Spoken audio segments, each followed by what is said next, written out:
വീഡിയോയിലേക്ക് സ്വാഗതം. ഇവിടെയും ഹൈറേഞ്ചിനെ കുറിച്ച് തന്നെയാണ്. ഒരുപാട് ആൾക്കാരുടെ പ്രതീക്ഷയും പ്രാർത്ഥനയും ഒക്കെയാണ് ഹൈറേഞ്ച് എന്ന് പറയുന്നത്.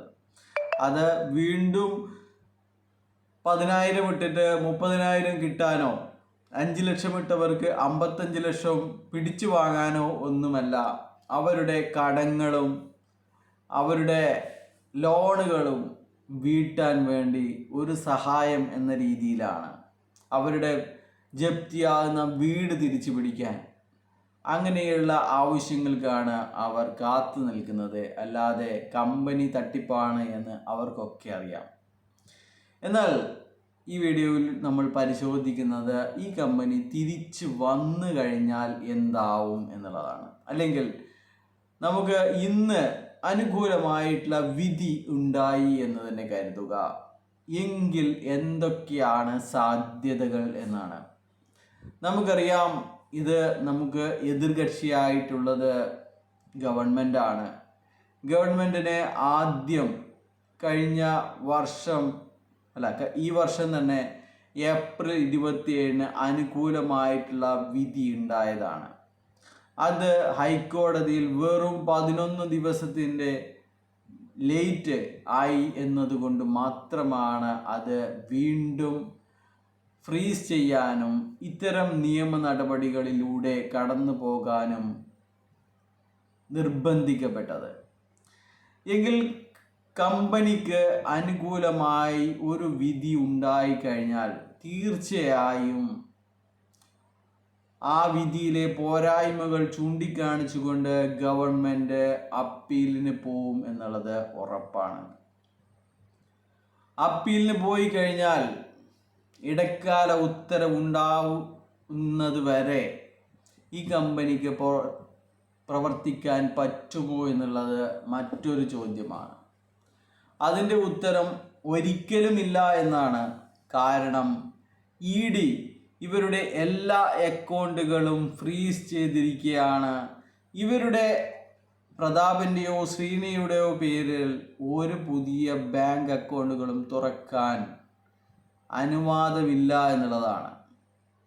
അതുകൊണ്ട് തന്നെ EDയുടെ ഫ്രീസിങ് നിലനിൽക്കുന്നത് കൊണ്ട് ഇവർക്ക് ഇനി കമ്പനി തുറന്നോ എന്ന് പറഞ്ഞു കഴിഞ്ഞാലും, ഇന്ന് തന്നെ തുറന്നോ എന്ന് പറഞ്ഞു കഴിഞ്ഞാലും അത് പ്രായോഗികമല്ല എന്നുള്ളതാണ്.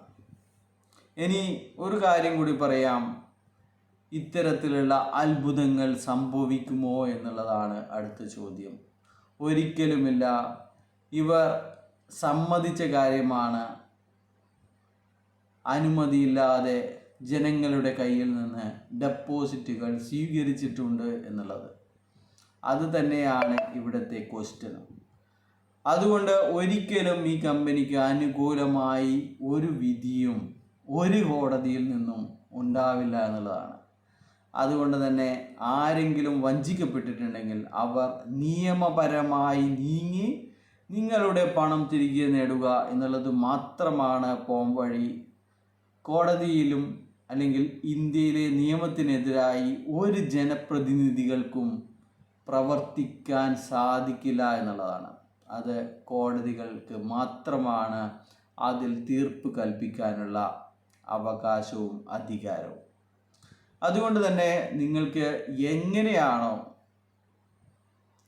അധികാരിയുടെ മുമ്പിൽ നിങ്ങളുടെ പ്രൂഫുകൾ കാണിച്ച് ക്ലെയിം പെറ്റീഷൻ എന്നുള്ള ഘട്ടമാണ് അടുത്ത് വരാൻ പോകുന്നത്. അതിന് FIR ഇട്ടുകൊണ്ട് നിങ്ങൾക്ക് ഒരു ക്ലെയിം പെറ്റീഷൻ സമർപ്പിക്കേണ്ടതുണ്ട്. അത് ഈ കോടതി തന്നെയാണ് ഈ ക്ലെയിം പെറ്റീഷനുകളിലൊക്കെ തീർപ്പ് കൽപ്പിക്കേണ്ടത്. ഈ കോടതി തന്നെയാണ്. ഈ കോടതിയാണ് ഇന്നയാൾക്ക് ഇത്ര പൈസ കൊടുത്തോളൂ എന്നുള്ള രീതിയിലുള്ള തീരുമാനങ്ങളും വരേണ്ടത്.